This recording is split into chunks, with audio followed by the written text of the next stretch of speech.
Hey y'all, it's Candace and I'm back with another recipe, and today we're making a classic honey baked ham, perfect and just in time for Christmas. And let me tell y'all something, that glaze does not lie. I was really surprised that I pulled this off, but it is so good. It has the pineapple, the cherry, the honey, the brown sugar. But that's enough of the chit chat. Let's get into this banging recipe.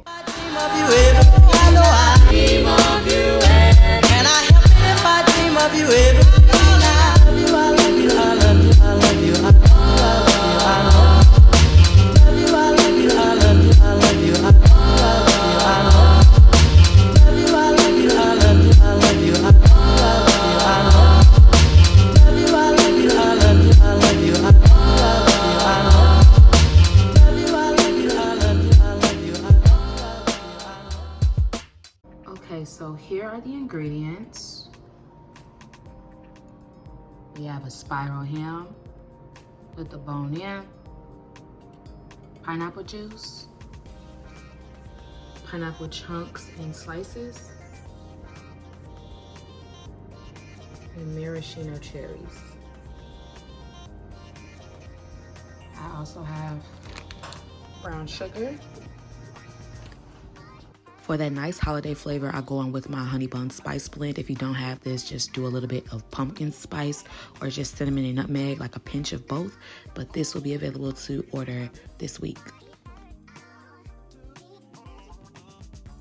I also like to use honey. This is optional because we do have the brown sugar in there, but do as you please. And optional is softened butter if you want to watch your sodium intake, because this is already a little bit unhealthy, but I do like to add butter in to jazz some things up. But these are all the ingredients, so make sure you check the description down below. I drink all the orange juice, but you'll need some orange juice too. Okay, so first things first, I have a large mixing bowl. I'm gonna pour in my orange juice that I didn't drink. I'm going to mix all of our liquids together. So after I go in with the orange juice, I'm also gonna go in with some maraschino cherry juice. How I pour that in is just cracking the lid a little bit and letting it vent. Is that the word? Whatever, I'm kind of holding the lid so only the liquid could come out and we could preserve the cherries, because I like to use the cherry juice and I also like to use the actual cherries to place on top of the ham for presentation purposes. But if you don't like maraschino cherry juice and how it tastes, just skip that and just double the pineapple juice. Then we're gonna go in with our pineapple juice. You could use Dole, you could use Del Monte, you could even use I can't talk today. You can even use Publix brand or store brand pineapple juice. The whole thing is just use some high quality pineapple juice. I'm going to go on with some brown sugar. You could use dark brown sugar or light brown sugar. I do love the taste of dark brown sugar a little bit more from that molasses taste. I'm also going to go in with some honey. So if that's too much sweetness, you know, during this step, just taste it for the sweetness so it's not too overpowering. But we are going to add in some seasonings. As you can see, like some garlic and herb seasoning. I'll be selling this in the coming weeks. This is my Garlic Galore garlic and herb seasoning. And I'm also going in with some smoked paprika to give it a nice smoky mesquite taste. Then this is my Hunny Bun spice blend, which is just a pumpkin spice cinnamon sugar type of vibe. Those will be available for pre-order coming this week. And it gives it a nice holiday taste from the clove, the ginger, the cinnamon, the nutmeg, and that pinch of sea salt and palm sugar that's in that spice blend. If you don't have that, just use cinnamon sugar. That's perfectly fine. Then I'm going to go ahead and unwrap my spiral ham that has the bone in. If you want to go in with the brown sugar packet or the honey packet that usually comes with the pre-spiral sliced ham with the bone in, you could do that. I just like to make my own glaze and discard of that. So as you can see here, I'm unwrapping the ham. I'm taking the packaging off before placing it into my roasting pan. I also do use all of the juice that comes inside of the ham, as you can see, and I made a mess. So just always clean up after yourself when you are cooking in the kitchen, okay? Because I'll be real messy, but we keeping all that out the frame.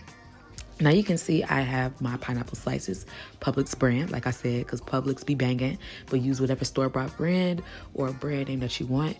I also pour the pineapple juice from the sliced pineapples over the ham because we do not waste.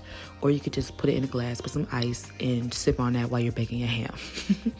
And we're only going to go in with about 3 or 4 slices. It really just depends how big your ham is. This step is optional, like I said, but traditionally I feel like hams usually have pineapples and cherries on them. So as you can see, I'm just attempting to toothpick my pineapple slices. I go on with about 4 to 5 tablespoons 4 to 5 toothpicks, and I just place them around the ring of the pineapple, and I push them in pretty well before adding in my maraschino cherries. So there's about 4 to 5 maraschino cherries that I add on the pineapple slice. You can also just stuff the pineapple slices inside of these slices of ham. I saw somebody do that and that looked pretty good, but traditionally this is how I do it. Once we have all of that together, we're gonna pour over our glaze, and y'all, it already smells so good. The ham didn't even start cooking. The glaze hasn't even started bubbling and broiling and boiling, but it smells absolutely amazing. So we're just gonna pour that over the entire ham. Don't miss a nook or a cranny. Okay, y'all, so now I'm going to put this in the oven. The oven has already preheated to 325, and I'm going to put this in the oven at 325 Fahrenheit for about an hour, and then after an hour, I'm gonna take it out. And I also meant to mention, I'm gonna cover this with some aluminum foil.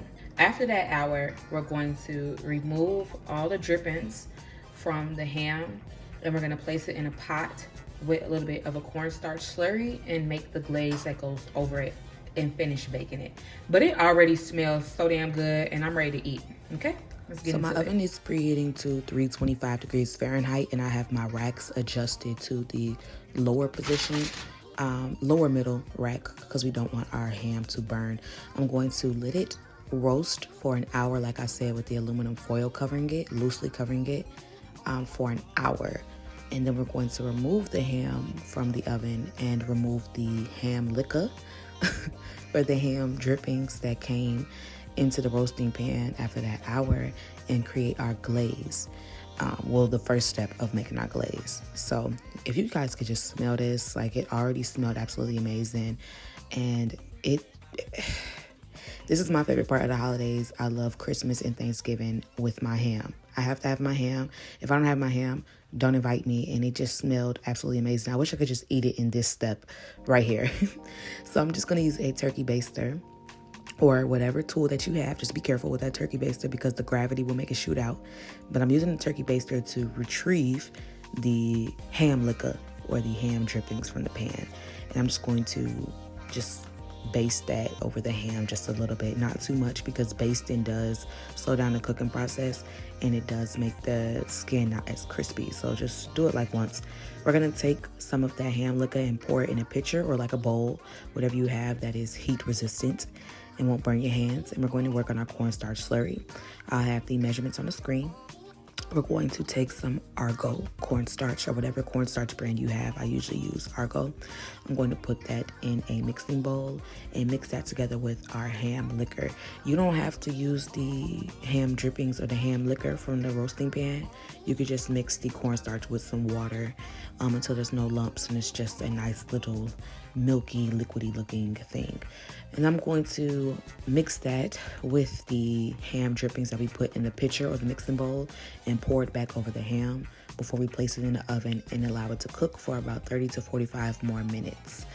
And once that's done, we're going to retrieve our ham from the oven and we're going to do the fun part, which is eat after we finish making our glaze.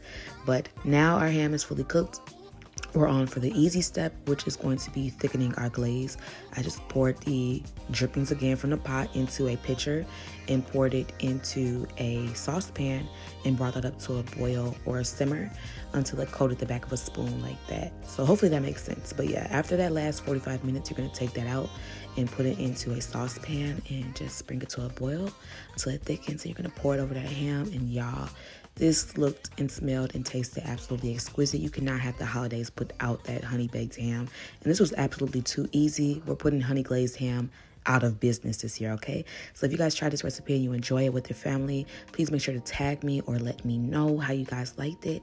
And of course, as always, if you want more fire recipes like this, make sure that you like, comment, and subscribe to my YouTube channel. But don't just do that. Make sure you turn on not one, not two, but all of my notifications so you don't miss a beat.